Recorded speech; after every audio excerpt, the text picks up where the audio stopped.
Well, it's lovely to see so many State Library staff and, of course, colleagues from other organisations here to listen to Olivia, the 2008 Smithsonian recipient, talk about the energy of engagement. So it is great to see so many people and such a diverse audience. I'd like to start by acknowledging the traditional owners of the land in which we're meeting today, this beautiful part of the Brisbane River, the Turrbal people and the Jagera people. I think for most of you, Olivia needs no introduction, but I'll just give a little bit of background, perhaps if you don't know Olivia as well as some of us do. We were delighted when Olivia joined the State Library in January 2006 as a senior project and policy officer in Indigenous Library Services. And from that time, some of her major achievements were finalising many of the strategies and policies aimed at improving library services and collections for Queensland's 146,000 Aboriginal people and Torres Strait Islanders, as well as other projects across State Library. And she played a major role nationally through the National Library and the State Library's NASLA group in broadening the dialogue about Indigenous library services and getting the acceptance of a national strategy up around Indigenous library services. She was also instrumental in the Library Board of Queensland adopting protocols for Aboriginal and Torres Strait Islander collections in 2007.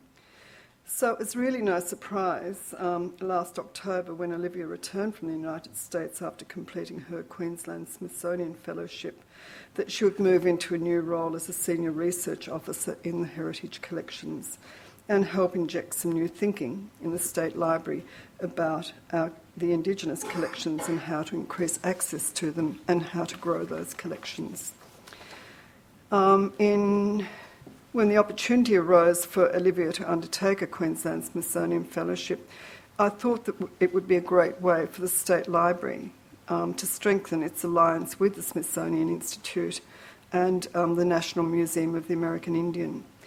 We'd had quite a bit of contact with the NMAI's founding director, Rick West, who was very supportive of the work that was being done here through the IKCs and the Indigenous Library Services, and I think encouraged very much Olivia to apply for a Smithsonian scholarship or fellowship. And of course it's been a wonderful learning experience for Olivia. As the first Indigenous recipient of the Queensland Smithsonian Fellowship, Olivia has opened the door for more Aboriginal and Torres Strait Islander Queenslanders, yeah, it's a bit of a mouthful, to apply. Her research into Indigenous engagement strategies has already helped us think more critically about the State Library's efforts in Indigenous library services and affirm the value of our work on Indigenous languages in Queensland and the many projects supporting our Keeping Culture Strong framework currently being implemented through the network of 17 Indigenous knowledge centres. I was very fortunate, two-thirds of the way through, a bit more than that, through Olivia's fellowship that I was in the US and was able to spend time at the NMAI and also visit a number of other sites and institutions with Olivia, and I can only say that she was held in the highest regard. Quite often there's a bit of a sense of you go to these big institutions to learn and bring back, but it was very much a two-way learning, and what Olivia had to offer the Smithsonian I think was as great as what you brought back. Not only did Olivia bring those learnings back and of course leave lots of the things that we'd been doing behind to enhance the services of the NMAI, we've also got two of their staff coming out in July. So it's been a very, very fruitful and a very positive and ongoing relationship. So I'll leave it to Olivia to tell you about her time at the NMAI. Thanks.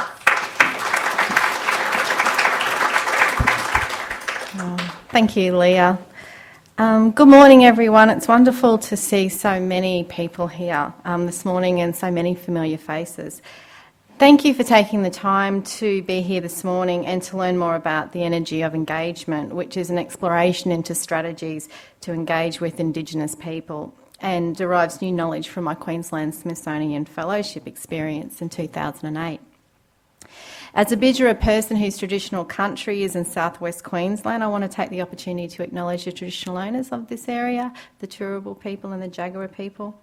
I am very pleased to be speaking with you today and thank Public and Indigenous Library Services at the State Library for this opportunity. I also want to acknowledge Leah, State Librarian, for her support and vision. Indigenous elders and members of the Indigenous Advisory Group and the Queensland Museum Aboriginal and Torres Strait Islander Consultative Committee that may be present today. Peter Blondell from International Collaborations in the now Queensland Department of Employment, Economic Development and Innovation, and alumni Queensland Smithsonian Fellows as well. I also want to give due recognition to my State Library colleagues, Indigenous and non-Indigenous, whose efforts each day help to improve the lives of Queensland's 146,000 Aboriginal and Torres Strait Islanders through access to better library services. My research was launched on a platform of creative initiatives visualised and actioned by these dedicated individuals. You know who you are, but I will name and shame some of you individually later. There is incredible diversity in Indigenous identities in this wonderful world we live in. Some of the terminology I use today might be different from what you're used to, so I think it's worth taking a moment to clarify it all. Native Americans, American Indians and Native people are used interchangeably to refer to the original inhabitants of the United States and Latin America. Canadian Aboriginal, I've used Canadian Aboriginal when referring to Aboriginal people of Canada, who consist of First Nations, Métis and Inuits. Aboriginal people and Torres Strait Islanders are used when referring to Indigenous peoples of Australia, and from time to time I may also use Indigenous people to refer collectively to the original inhabitants of Australia, the United States, Canada and Latin America. So I hope I don't confuse everyone in the process. I thought I might just talk to you a little bit about the project as a whole and then talk to you about the particular research areas that I concentrated on, which were 4, and then go over some of the key findings. And I'd welcome discussion and any questions that you have as well, because 8 months, I was actually there for 7 months, 6.5 months at the Smithsonian, 8 months I was away, and really there was a lot of things that I saw, and I just tried to pick out the things that I think are most relevant to you. But feel free to ask me any questions that you think I might be able to answer, and I'll see how I go. So in March 2008, I commenced an adventure, a travelling adventure as well as an adventure of the mind. My aim was to research innovative Indigenous engagement strategies successfully implemented at the Smithsonian National Museum of the American Indian. I started the journey at the State Library of Queensland, where Leah said, obviously I'd been a Senior Policy and Project Officer in Indigenous Library Services. As a primary custodian of Queensland's documentary heritage since 1902, the State Library reaches out to Queenslanders in many broad and encompassing ways to serve and enrich lives by creatively linking Queenslanders to information, knowledge and each other. Located here at South Bank and with an off-site facility in Cannon Hill and a regional office in Cairns, the State Library had over 330,000 visitors, both real and virtual, in 2007, who accessed its 3.5 million collection items as well as used its great spaces. One of the State Library's most important civic contributions has been its commitment to improving library services and collections for Aboriginal people and Torres Strait Islanders, which it does in partnership with local government through a network of 17 Indigenous knowledge centres and public libraries throughout Queensland, as well as through Kurraldarga and the Indigenous Knowledge Centre here in Brisbane. En route to the United States, I briefly stopped in at Regina and Saskatoon in Saskatchewan, Canada, where I visited the Albert Branch Library of the Regina Public Library and met with the Library Services for Saskatchewan Aboriginal Peoples Incorporated and the Public Libraries Committee on Aboriginal Library Services. The visit strengthened ties formed at the 5th International Indigenous Librarians Forum held here at the State Library in June 2007 and provided a good opportunity to learn more about Canadian Aboriginal Library Services. Within days, I commenced a 26-week immersive experience at the Smithsonian Institution, the world's largest museum and research complex, serving over 24.2 million visitors and 183 million web users each year. Comprising 19 museums and a national zoo, as well as numerous research centres around the world, this Smithsonian Institution aims to advance knowledge across the multiple disciplines of science, history, art and culture. It extends its global reach beyond the United States of America by also working closely with over 156 affiliated organisations and internationally in partnership with entities such as the Queensland Government, which provides numerous Queensland Smithsonian Fellowships each year. From March to September, I undertook a combination of paper-based research, over 60 focus interviews and strategic meetings, observation and practical experience at the National Museum of American Indian, the Smithsonian Institution's newest museum to open on the National Mall on the 21st of September 2004. I also conducted research at the National Museum of American Indians' other two facilities, the Cultural Resource Centre in Suitland, Maryland, and the George Gustav High Centre in New York. As explained by W. Richard West Jr., who we sort of all know as Rick West, its founding director, during a masterclass at the State Library in March 2007, the National Museum of the American Indian is the first national museum dedicated to the preservation, study and exhibition of the life, languages, literature, history and arts of Native Americans. With a native-centred philosophy inherent throughout the museum, reflected in its branding as a native place and an unrivalled array of outreach and public programs, the National Museum of American Indian has proved popular with its 2 million plus visitors each year and a perfect place to investigate good practices in engaging with Indigenous people.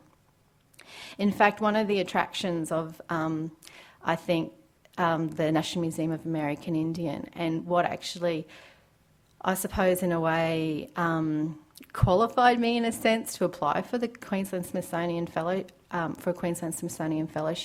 was that in Australia we don't actually have a national museum or a national institution dedicated to the cultures and histories and people of Indigenous people of Australia. So really, when we go looking for sort of best practices or innovative practices in terms of Indigenous engagement strategies, that is we sort of do have to go overseas. I think it's something that, there is lots of talk about having a national museum focused on Aboriginal and Torres Strait Islander cultures and peoples, and, it was interesting to be able to go over to the Smithsonian Institution, to the National Museum of American Indian, and actually see how that has developed over the years. I set about achieving my project goals of broadening my knowledge base of initiatives to engage with Indigenous peoples, enhancing my professional skills in delivering Indigenous policies, programs and projects, contributing to the work of the National Museum of the American Indian, exploring opportunities for collaboration between the National Museum of American Indian and the State Library, fostering dialogue between Indigenous people, and informing and empowering Aboriginal people and Torres Strait Islanders in effective ways to engage with collecting and cultural institutions. More broadly, I also hope to investigate further the concept of the fourth museum, create opportunities for ongoing dialogue and share new knowledge with fellow Queenslanders. Before returning to Australia in October 2008, I also had the privilege to attend the International Federation of Library Associations Institutions IFLA conference in Quebec, Canada, where I contributed to discussions on Indigenous knowledge following a forum held here at the State Library in February 2008. I also visited Native American librarians in Albuquerque and key sites in Santa Fe, New Mexico, to learn more about issues facing libraries on Native American pueblos. Today my journey continues at the State Library, where I continually learn from my colleagues both in Australia and internationally, and from Aboriginal people and Torres Strait Islanders I meet in communities. I also get the opportunity to apply my new knowledge about a range of dynamic initiatives that exemplify best practice and outreach services, cultural heritage management, education, training and employment, public programs and library services and collections. Some of these are being practiced right here by the State Library. Others are available for us to try in an effort to continually improve how we engage with Aboriginal people and Torres Strait Islanders. So, on to the research. The concept I wanted to discuss, the key thing I wanted to discuss and start with is the concept of the fourth museum, a museum without walls. In 2004, Richard W. West, Rick West, the founding director of the National Museum of American Indian, wrote, "Support for Native communities stands at the very centre of what the museum seeks to do.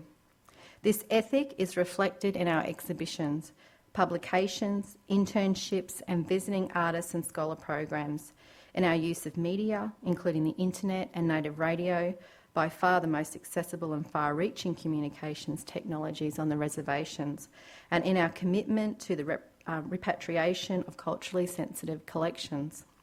We refer to our work with Native peoples, Native communities, as the fourth museum, to remind ourselves that how well we reach Native communities is every bit as important to our mission as what we do at the High Centre, the Cultural Resources Centre and the Museum on the National Mall."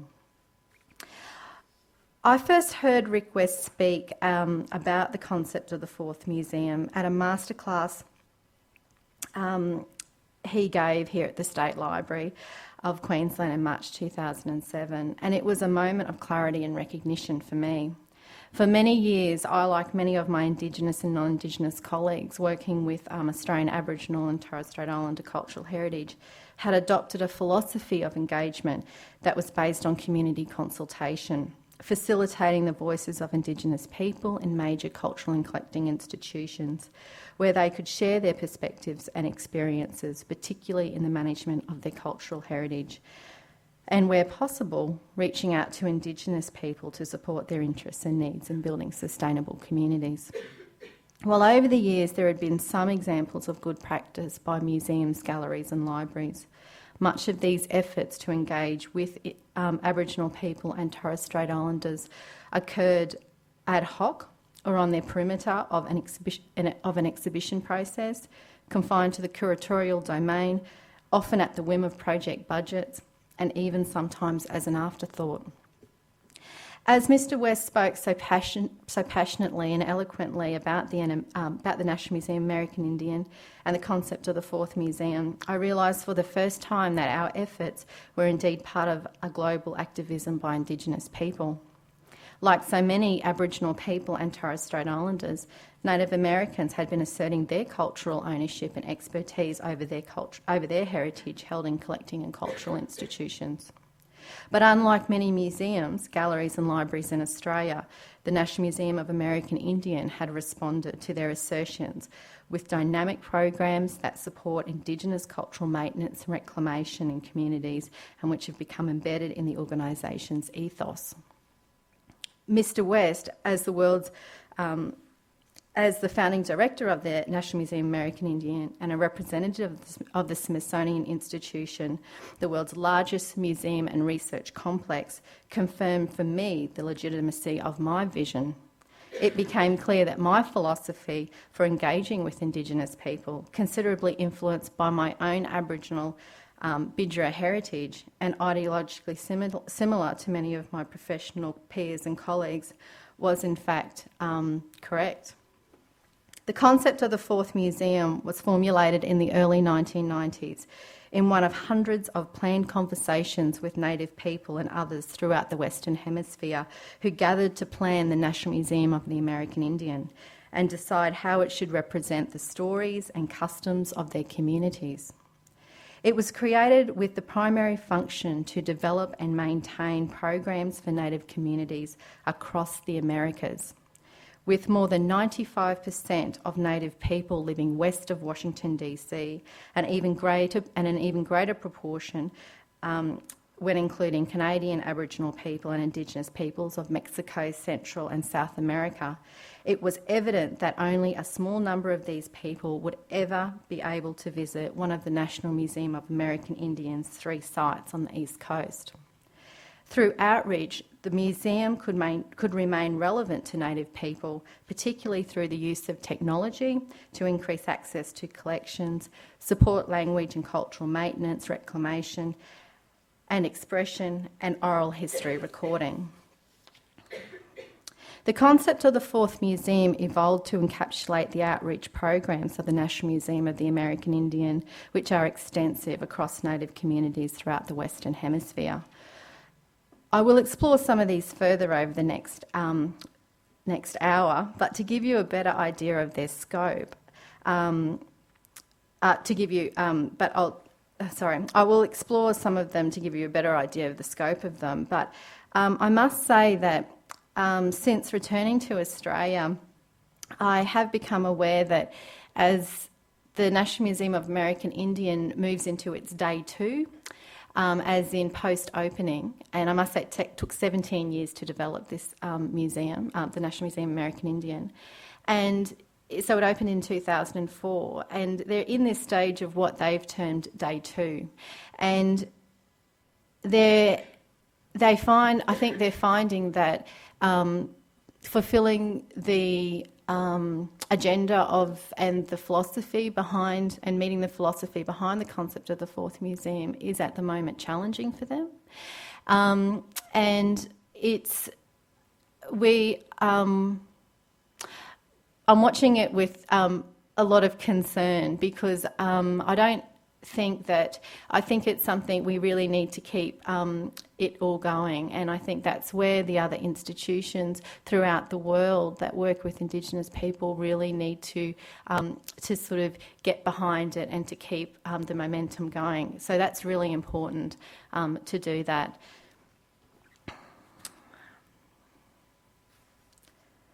I think the issue with the National Museum of American Indian at the moment in its sort of looking at its outreach programs in Native communities, it's due in part to its diverse constituency and geographical reach, and also to its initial ambitious nature of touching on almost every aspect of Native life.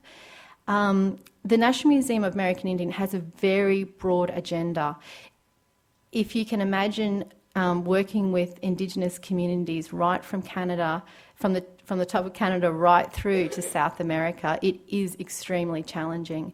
Not only are there many different traditional languages, there's also all their work needs to be in 2 languages, mainly Spanish and English. So it really, and also the diversity across those Indigenous groups is immense. So as you can imagine, they really do have a challenge ahead of them in how they fulfil the expectations of Native people, and also fulfil their vision from when they first set up. Even though the National Museum of American Indian might reassess its intentions from time to time, it is thankfully not alone in its endeavours. In fact, one of the best examples of the concept of the 4th Museum is the State Library's establishment and ongoing support of a network of 17 Indigenous knowledge centres. These are located mainly in Cape York, the Torres Strait and in Cherbourg, and provide traditional library services as well as places to learn and share knowledge. Many of us know about the IKCs, but of course some of us may not. So I thought I might just show you a quick DVD, and you'd be pleased to know that it's actually on YouTube, so you can go back and check it yourself as well.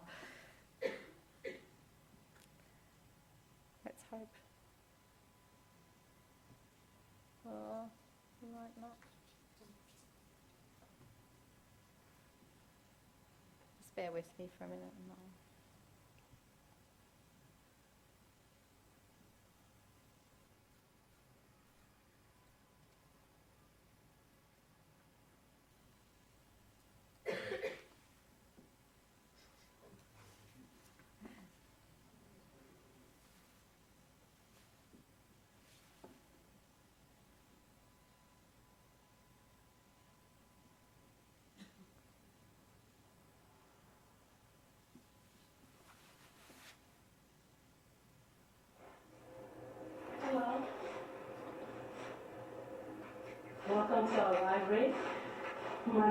Sanaya. I'm the librarian here at RKC on Boygo Island. This is Boygo. One here. As you can see, that's a veritable Australia. RKC sorted quite well in the community. We had RKC for the last couple of years, and it's very useful, especially for for our local kids at the local state school. Services range from children activities and from just day-to-day borrowing books of the library and to internet usage and to general usage of computers and so forth. This is actually in a video clip of my favorite singer. It's one of his latest songs. I actually just went through internet, then I type in YouTube. Any other time when we have people from the computer, people coming out and doing workshops like that, there's always a lot of people in there. You know, they're finding this internet computer world very fascinating. So Google's question is a good one because you get to find anything.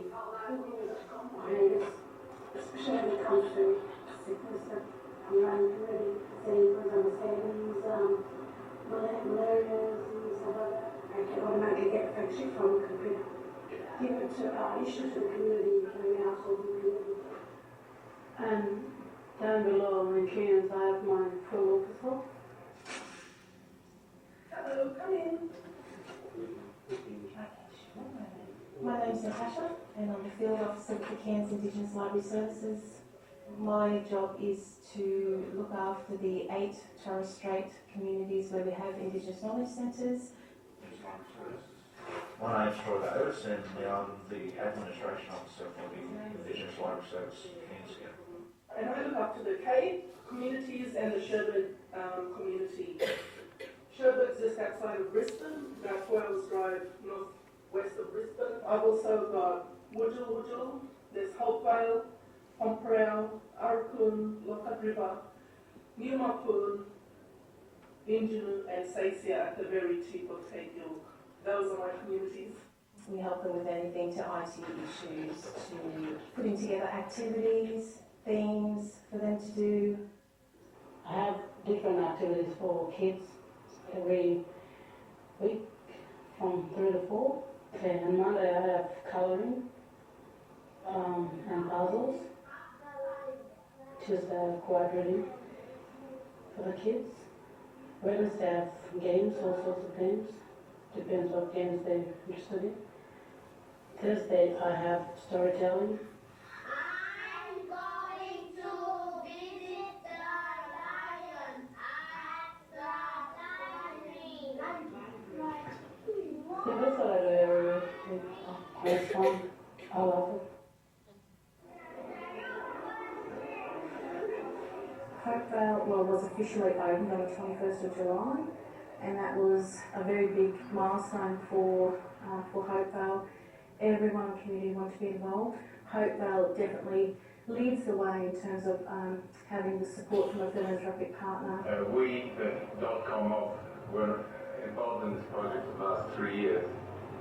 The centre is going to be a great place for everyone in the community to enjoy. It would be good to encourage other philanthropic and corporate partners to come on board and support other IKCs, because I think that has a huge benefit in terms of we're not always relying on government expectations, but it's also other corporate philanthropic partners getting involved in communities and actually giving back. That's the bit I like. It is an honor for me to be appointed this position, as I have always believed and will continue to address that learning never stops. Because it started with the message stick. We continue today with the memory stick. Thank you. To give people skills in remote communities with IKCs, I coordinate a project called Taking IT On.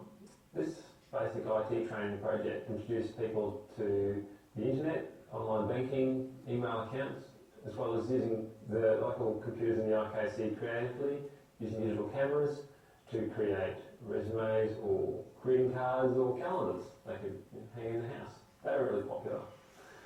I took some photos, then I did my own story background and put my own music on that, and I did my own text on in the screen, and I did my own musical background.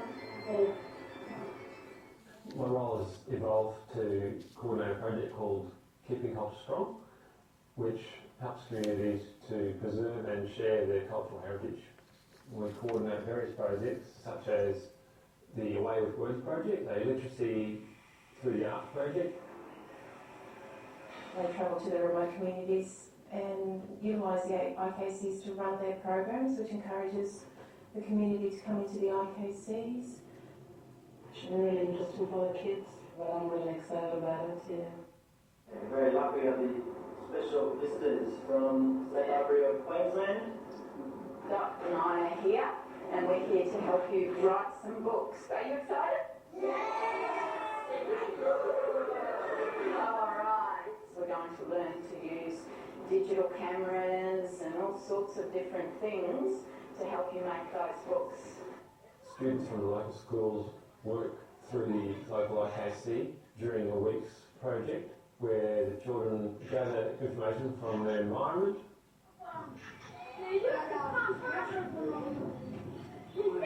Write up a story out. Okay.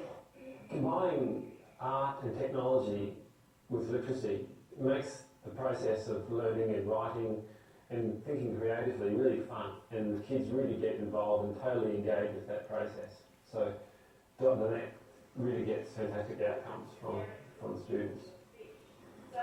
The end result of that product will be that the children will have their own books as well as a group story. Fred and the Spy Tree. Those stories will be archived in the local IKC, and copies will be available through the State Library, either as virtual or physical books.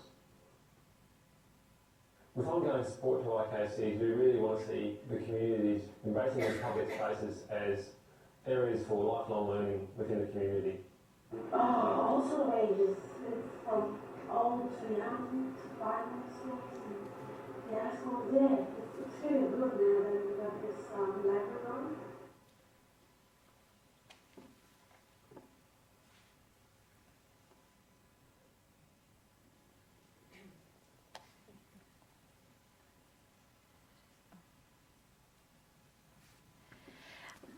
So you saw some of the outreach services that are delivered through the Keeping Culture Strong framework. The support, the individual, to support, it's very important to support the individuals, I think, in communities, and to collectively build the skills within the community so that they can sustainably manage their affairs, preserve their histories, protect their local knowledge and unique heritage, share their experiences and perspectives and strengthen their futures. The Indigenous Knowledge Centre coordinators maintain a blog, and you can connect with them by regularly checking out the IKC Network blog. And that's the address, http ikcnetwork.blogspot.com. There's always new stories up there that are being uploaded by the IKC coordinators throughout Cape York and the Torres Strait and Cherbourg as well. My colleague James Leach coordinates the Keeping Culture Strong framework, and he's in the audience today. He's sitting right in the middle, and you saw him on the DVD as well. The concept of the fourth museum was just one idea to arise from the many conversations National Museum American Indian had with Native people during its development. The consultation process produced a complex, coherent and consistent vision for the National Museum of American Indian that was extensive in describing what the museum must do as an institution and how it must build its facilities. Many of these ideas were collated in The Way of the People, which is the National Museum of American Indians founding document. It clearly speaks of Native voices and firmly establishes Native expectations of the museum.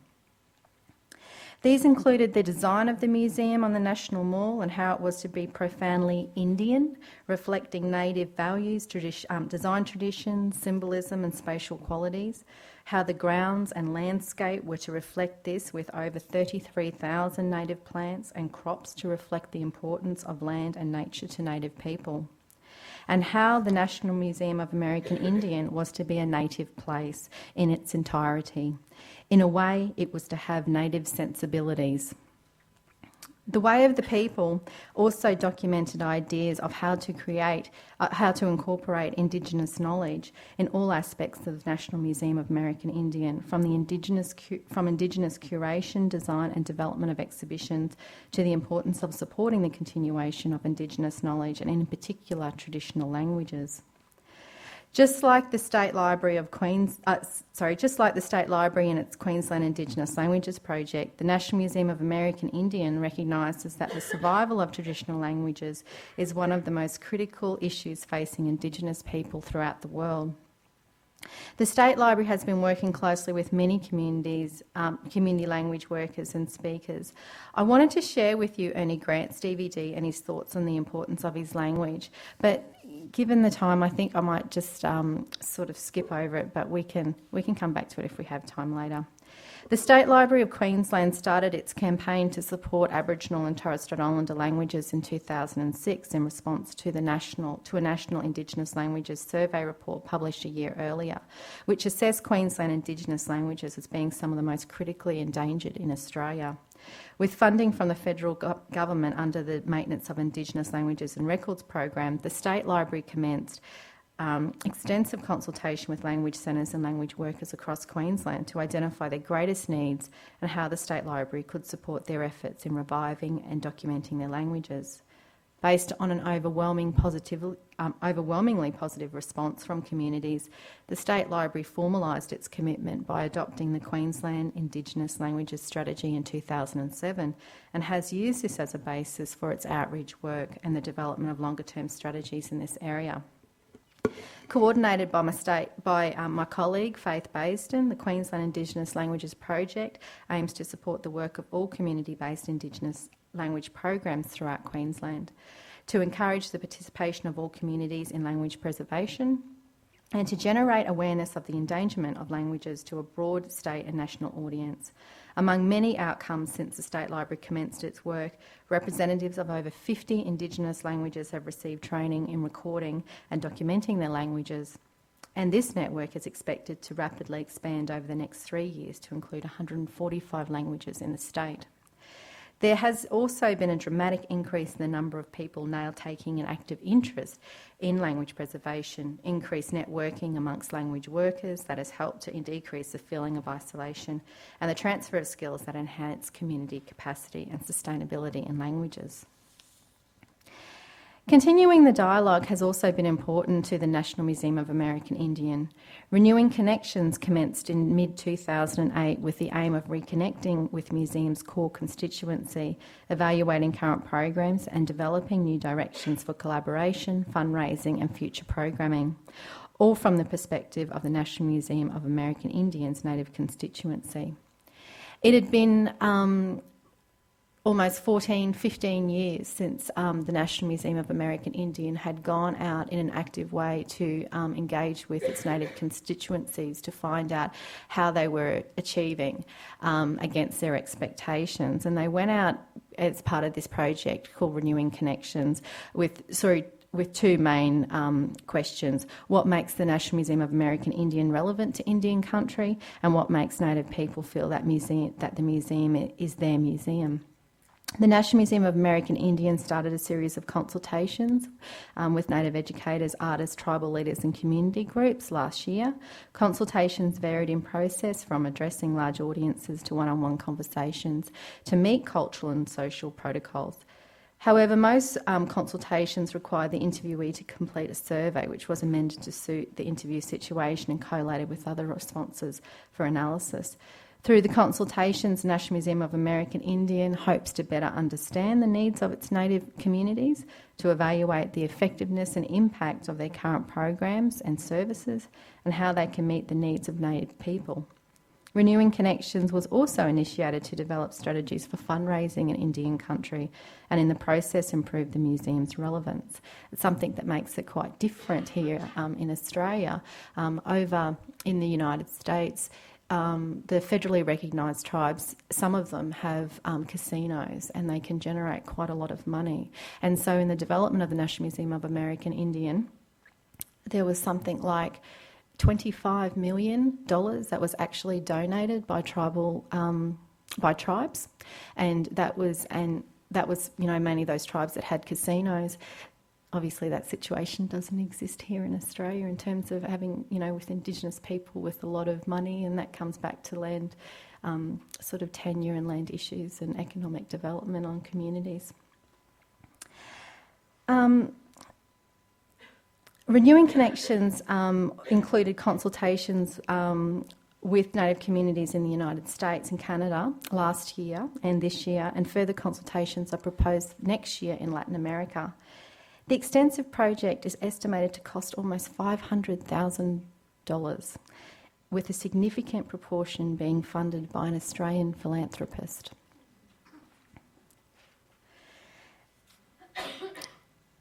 For over 100 years, collecting and cultural institutions such as museums, galleries and libraries have actively collected through financial acquisition, donations and field research, cultural material and knowledge that demonstrates the enduring, diverse and complex existence of Indigenous peoples across the world.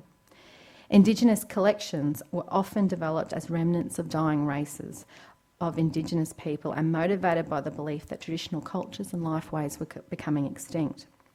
The romanticised view of Indigenous people at the turn of the 20th century catapulted the development of Indigenous cultural material collecting worldwide and continued throughout much of the 1900s. The National Museum of American Indian collection of over 800,000 items, more than 324,000 photographs and 12,000 media items were largely amassed from 1897 to 1957 by one man, George Gustav High. Like other anthropologists, archaeologists, linguists and amateur collectors, High amassed thousands of objects, photographs, audio and visual recordings and endless details of ceremonies, traditional stories, languages and everyday cultural knowledge. Collecting occurred legitimately through purchase, exchange and trade with Indigenous people, as well as illegitimately through stealing and coercion, or often under a cloud of cultural misunderstanding. One of the most disturbing practices was the indiscriminate and offensive collecting of culturally sensitive material, such as ancestral remains, funerary objects, secret sacred objects, and items of cultural patrimony for scientific research and curiosity. Almost paradoxically, it is these collections that were constructed so harshly and uncompromisingly during colonisation have now become imperative to cultural reclamation and the continuation of traditional knowledge and practices of Indigenous people across the world. In dealing with this historical legacy, the National Museum of American Indian demonstrates some of the best practices in Indigenous cultural heritage management that I've seen. Reconnection is facilitated on the understanding that the National Museum of American Indians' role is that of a steward or custodian with special responsibilities towards communities that have objects under its care. Responsibilities shaped by the community's cultural ties to the objects and their special knowledge about them.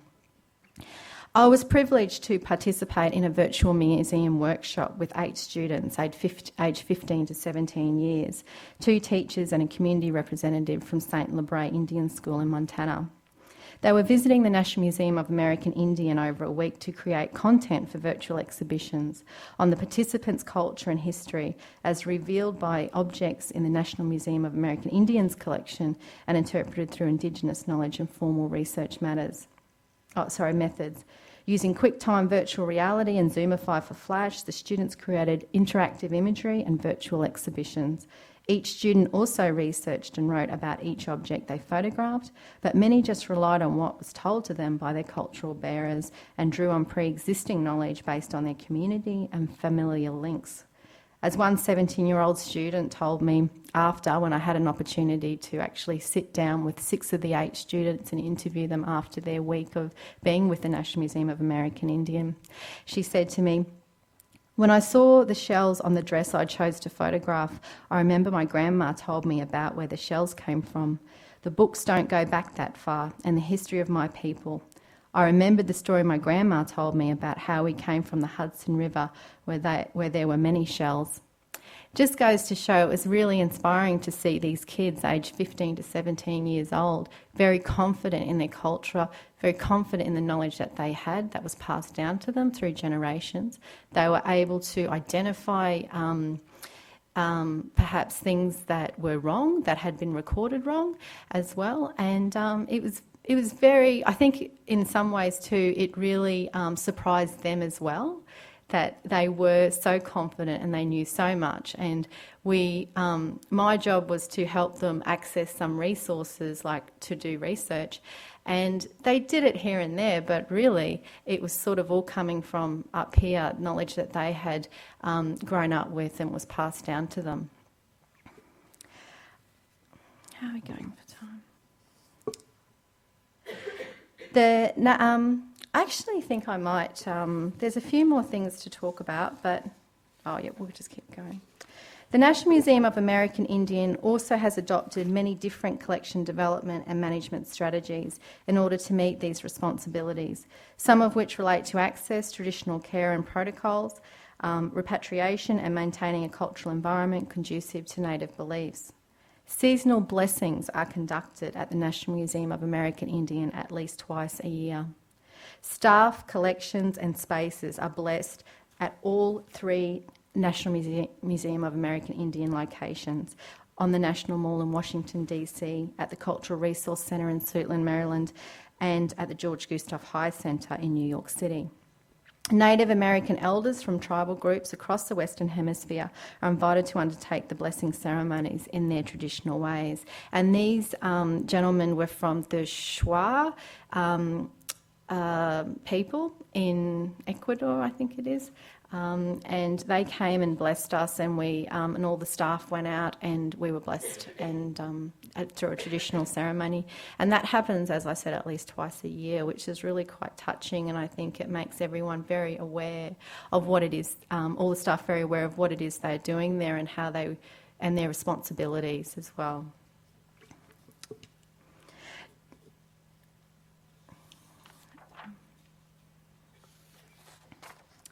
Objects are really seen by the National Museum of American Indian as living entities. I remember a story that was told to me. I got to interview a lady, her name was Marty DiMontano, and Marty was there from the very beginning of the National Museum of American Indian. And she's actually retired now and she lives in Arizona, but I tracked her down and I sat down with her one afternoon and had a bit of a talk to her. She's a member of the Prairie Band of the Potawatomi tribe, and she explained to me an encounter that she had when she first arrived at the National Museum of American Indian. She saw these Potawatomi blouses on display, and she looked at them and she thought, oh my goodness, I've been wearing my blouse backwards all these years. My grandmother's been wearing them backwards, my aunties have been wearing them backwards. And then she thought, no, actually, wait a minute, I'm not wearing them, I haven't been wearing them backwards at all. I think they've put it on wrong. And so she went up to one of the curators, and I must say they were a non-native curator, and explained to the curator that she thought they'd got it wrong, and in fact they'd put the blouse on back to front. They actually didn't believe her. And they insisted that Marty bring in a photo to prove that what she was saying was actually correct. And Marty, when she told me this story, and I'd sort of heard it before, it was amazing. It was,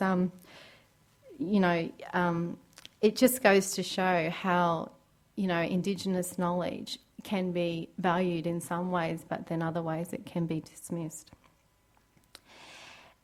I think what it shows also is that the way we think about objects in collections is very different to the way other people regard them. So, for instance, one of the things that I actually did read in my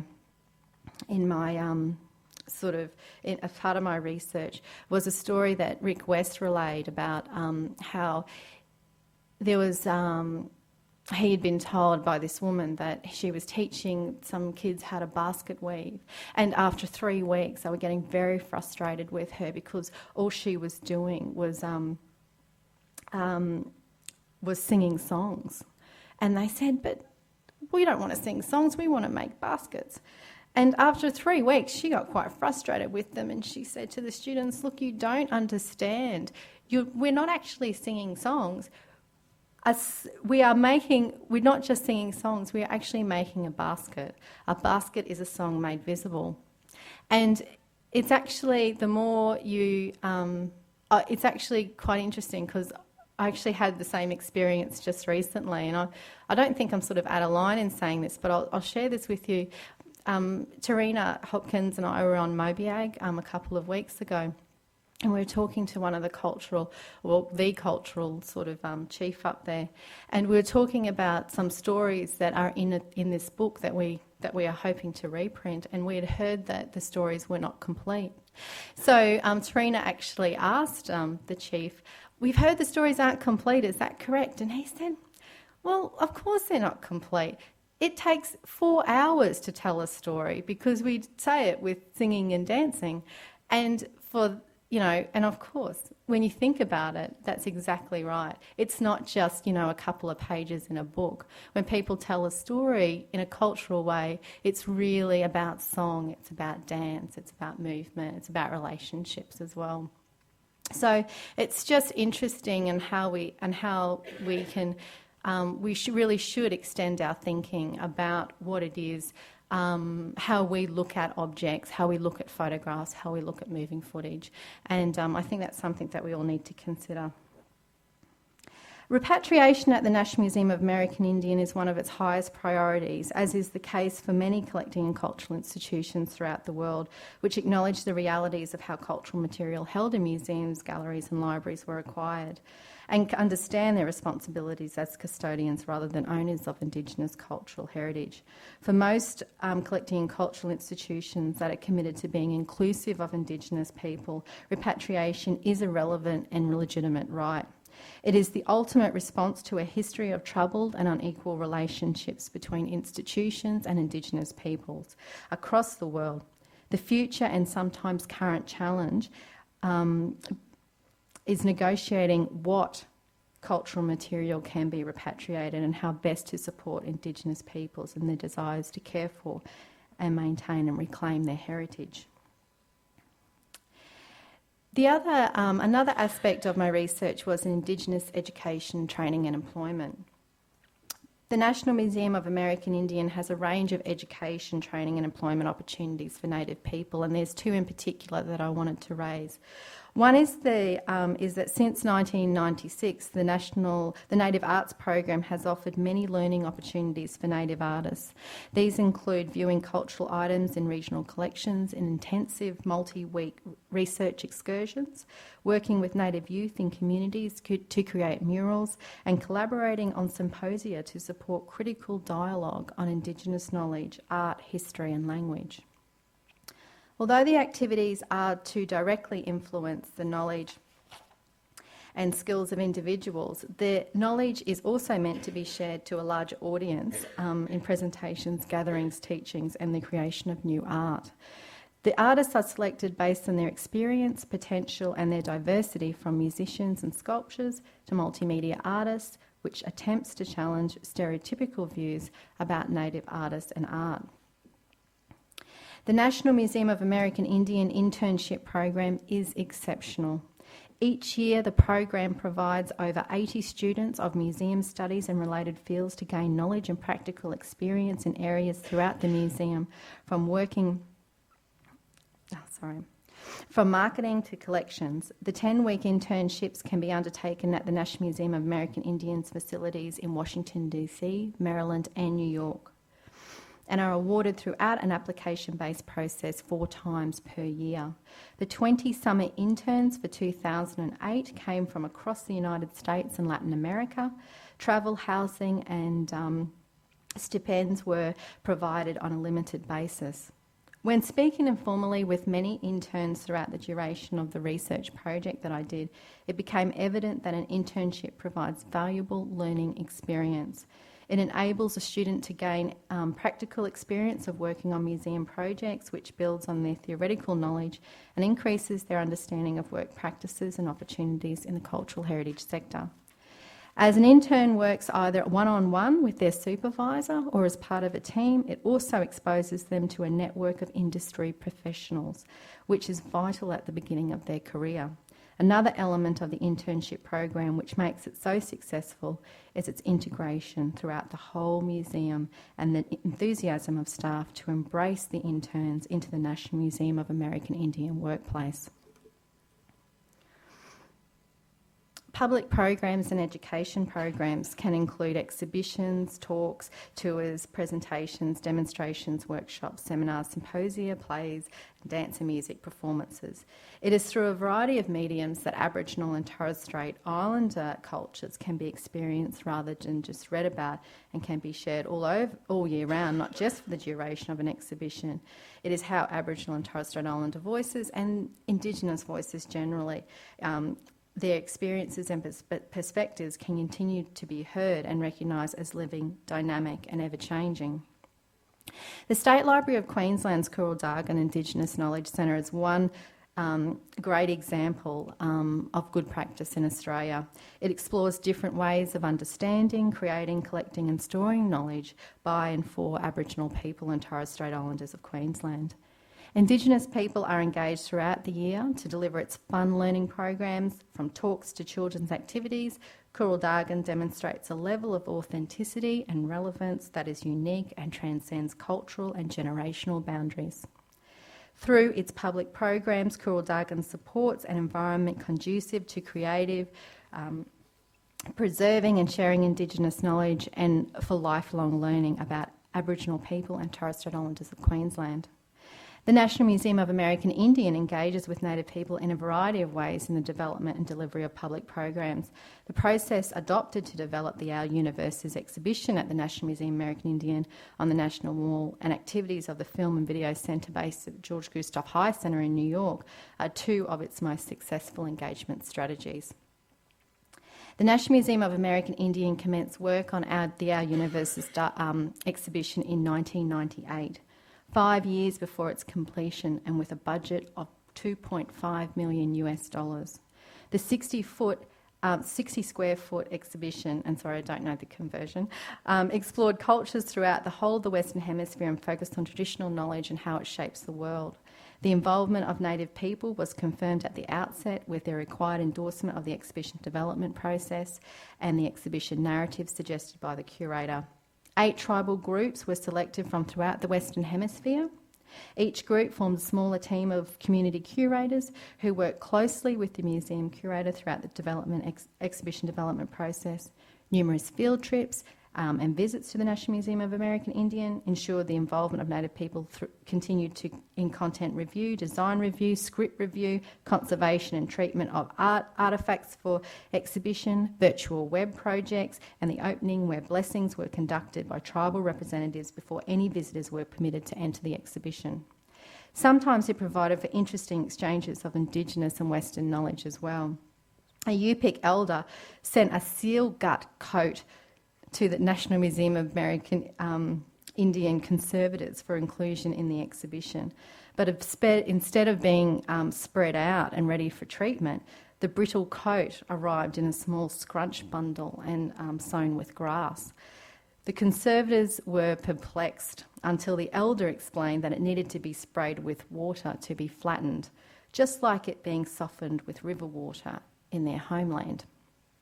Our Universes, like most of the NMAI's exhibitions, exemplify a new wave of curation, sometimes termed Indigenous curation. It is the hallmark of the National Museum of American Indian in all its public programs, including the 3 inaugural exhibitions. That information is presented from the Native perspective in the Native voice. Established in 1979, the Film and Video Centre, based at the George Gustav High Centre in New York, has showcased approximately 1,200 new works from native film, video, radio, television and multimedia throughout the Americas. The works are often presented by producers in festivals, special series and other public programs organised by the Film and Video Centre at both the George Gustav High Centre in New York and the National Museum and the Museum on the National Mall.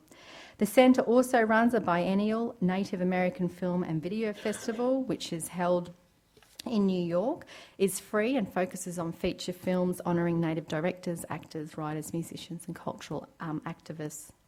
The diverse activities of the National Film and Video Centre and its ability to reach out to Native people across cultural, political and linguistic boundaries is phenomenal. It hosts the Native Cinema Showcase in a tent set up in the streets of Santa Fe, New Mexico during the Santa Fe Indian Art Market each year, and Leah and I actually saw that last year. It also presents and disseminates information about Native Americans in media and supports the work of new Native filmmakers through its dedicated bilingual website. Sorry, I didn't have it up there, but if you've got a pen ready, it's www.nativenetworks.si.edu. Native Networks aims to provide a representation of current work in the field of Native American media, including film, video, radio, television and new media, provide information to the public about the outstanding media productions which have been presented in the museum's programs, provide the Film and Video Centre and the National Museum of American Indian a way to maintain regular and frequent contact with the community of Native American independent media producers, and to provide a space for Native media makers to exchange ideas and gather information and gather professional information. The National Museum of American Indian also has two resource centres located at the George Gustav High Centre in New York and the Museum on the National Mall in Washington, D.C. These centres are mainly libraries, but they're actually under review at the moment, and they want to make them more family orientated with more children's programs, and so it's going to be interesting over the next 12 months to see how those develop.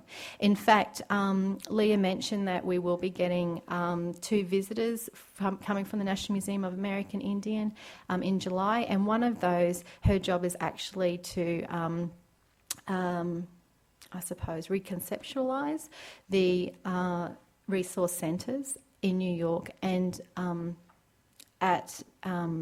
in Washington, D.C.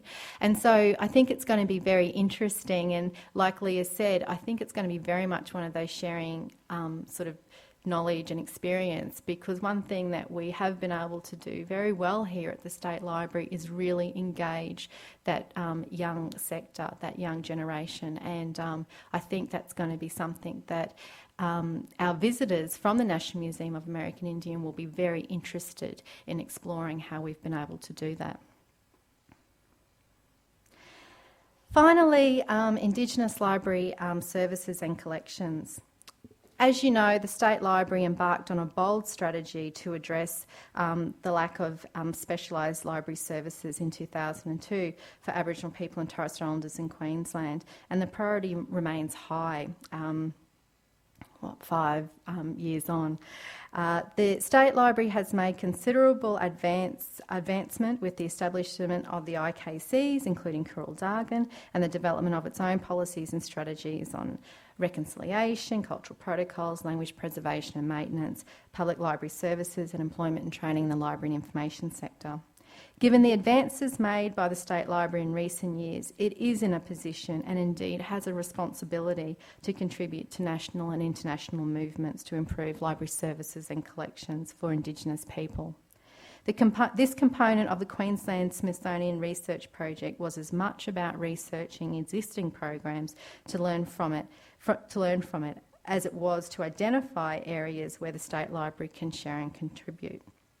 In examining public library services both in Saskatchewan, Canada and New Mexico, United States, many of the issues people seek to address to improve Indigenous library services and collections are similar to those in Queensland's public libraries.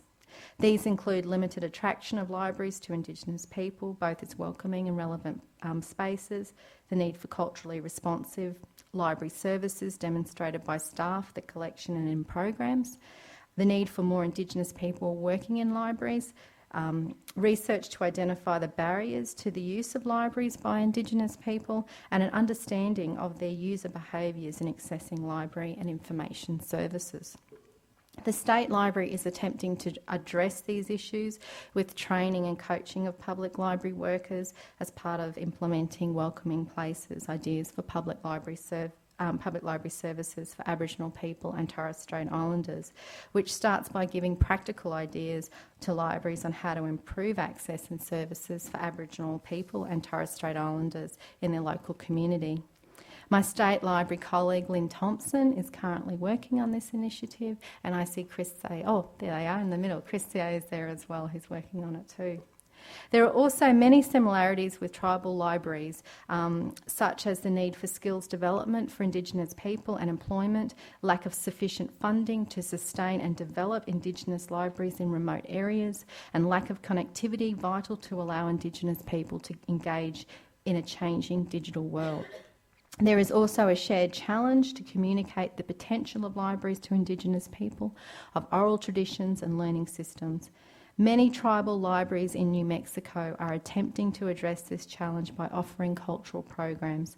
What has become apparent in this investigation has been the need for ongoing international dialogue as a forum for sharing ideas and to maintain a supportive industry network.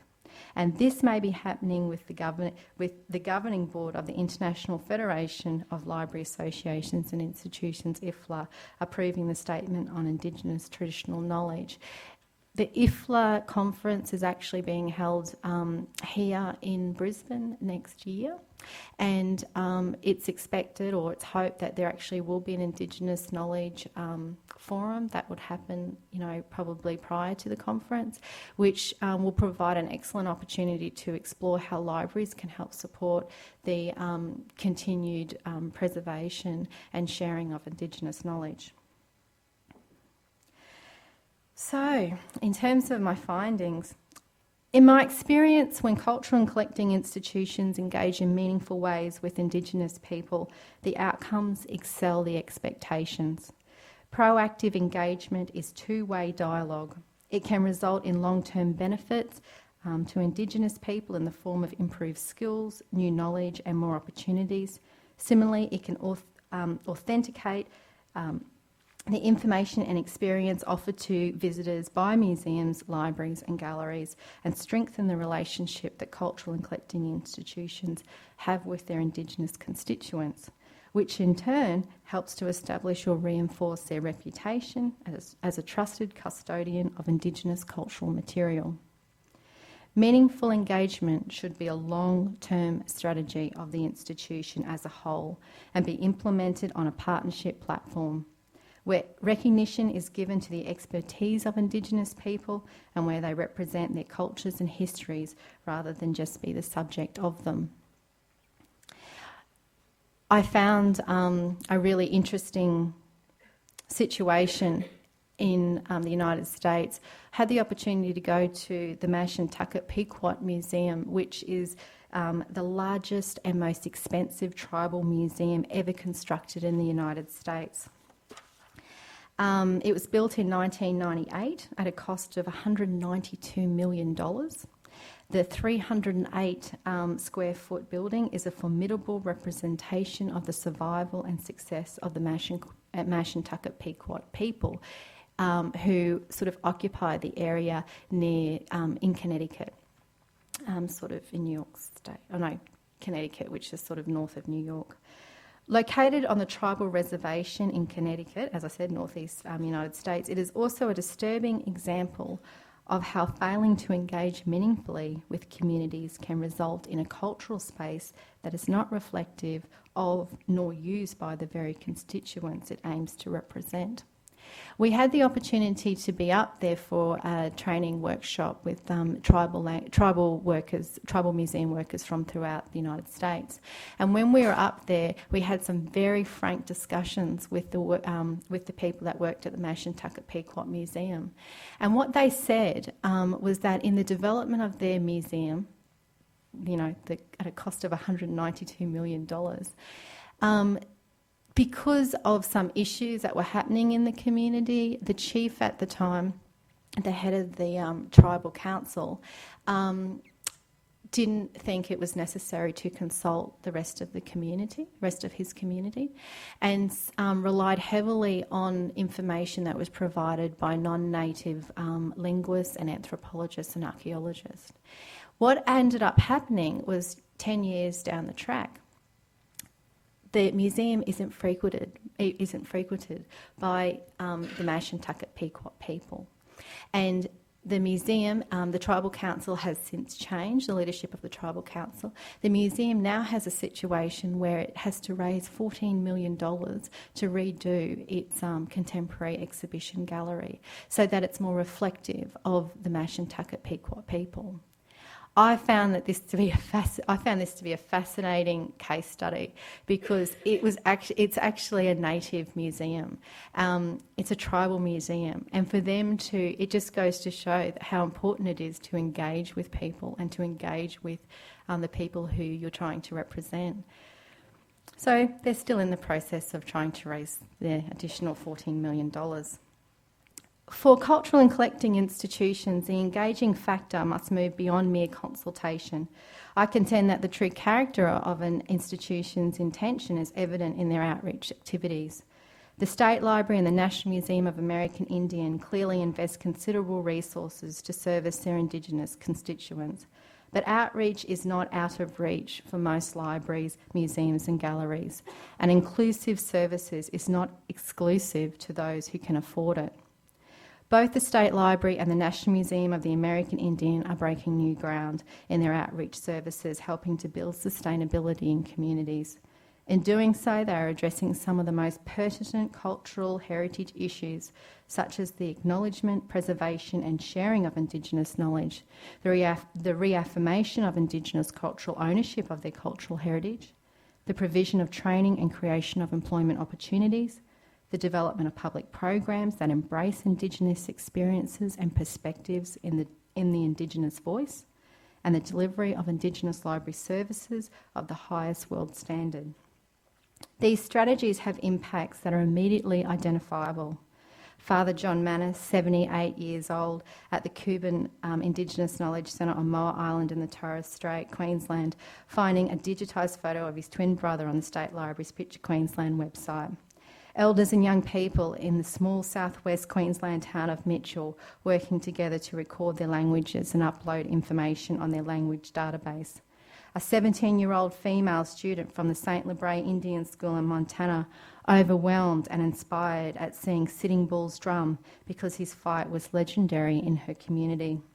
An intern from Ecuador learning the skills necessary to care for her community's cultural treasures, and a tribal cultural bearer blessing the building, National Museum of American Indian staff and collection to ensure the integrity and safety of their cultural material.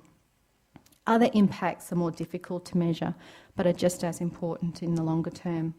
IT training to create online content and an online presence that will mean Aboriginal people in Hopevale can engage in the digital environment on their own terms, with a high standard of digital literacy and with confidence. Community workshops delivered in partnership with the Yugambeh Museum, a local Aboriginal museum, that will train local people to create their own digital oral histories and will enable them to share their new skills with others in their community. School-aged children reconnecting with their cultural heritage held at the National Museum of American Indian that will inspire and create a curiosity that can keep their culture strong for generations. And public programs that ensure Indigenous voices permeate the halls of museums, libraries and galleries, and to challenge and change stereotypes of Indigenous people that have been prevalent in the general public for far too long. So, in summary, I've found that the State Library is a global leader in engaging with Indigenous people through dynamic outreach initiatives that help build community sustainability. The State Library can advocate for good practices in engaging with Indigenous communities, to libraries, museums and galleries, using a variety of methods that encourage national and international dialogue and action. Continual exploration and new ideas are essential to the State Library's ongoing innovative work. Some of the most critical issues facing Indigenous people is the survival of their intangible heritage and Indigenous knowledge such as languages and oral histories.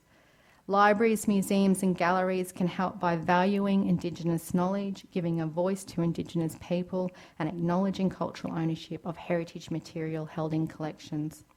Empowering Indigenous people in the digital age is critical. Outreach services based on the National Museum of American Indians concept of the Fourth Museum enable Indigenous people to reconnect with, preserve and share their Indigenous knowledge and cultural heritage using the Indigenous Knowledge Centres and keeping culture strong as models. Meaningful engagement is two-way dialogue, long-term, strategic and addresses multiple outcomes including training and employment. And the significant factor is the impact that our efforts make on an individual. As a Queensland Smithsonian Fellow, I'm grateful to the Queensland Department of Employment, Economic Development and Innovation for the opportunity to explore research interests and to learn and share in a supportive and dynamic environment. I am honoured and humbled to be part of the alumni of Queensland Smithsonian Fellows, and I would encourage others to consider applying for a fellowship as well. Finally, I think the real measure of the value of the research project that I undertook will be the incorporation of new ideas and the ongoing dialogue and sharing of knowledge internationally and throughout Queensland to bring about change in how museums, libraries and galleries engage with Indigenous people.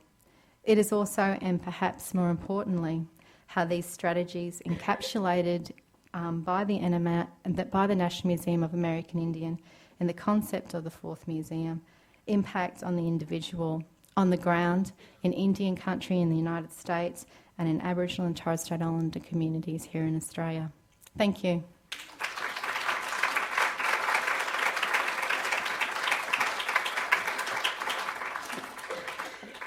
Thank you, Olivia. I think the applause demonstrates our appreciation of your fabulous presentation here.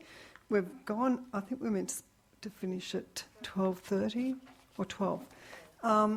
I'm sure Olivia would be happy to take a few questions if you've got some.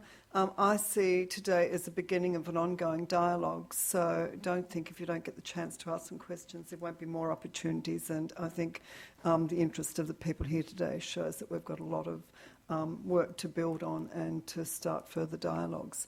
Are there any burning questions you've got that Olivia might answer? You're all overwhelmed. I was too. As I said, the brief time that I spent with Olivia in the US demonstrated to me many of the things that she's talked about here and the high regard in which the Smithsonian Queensland relationship is held, and of course the high regard that was held for Olivia. So if there's no questions, thank you, Olivia. That was truly delightful, but it's only a small amount of what you've got to share. So I hope that we can look at an ongoing dialogue and some regular dialogue with all of you and beyond this room. So thank you.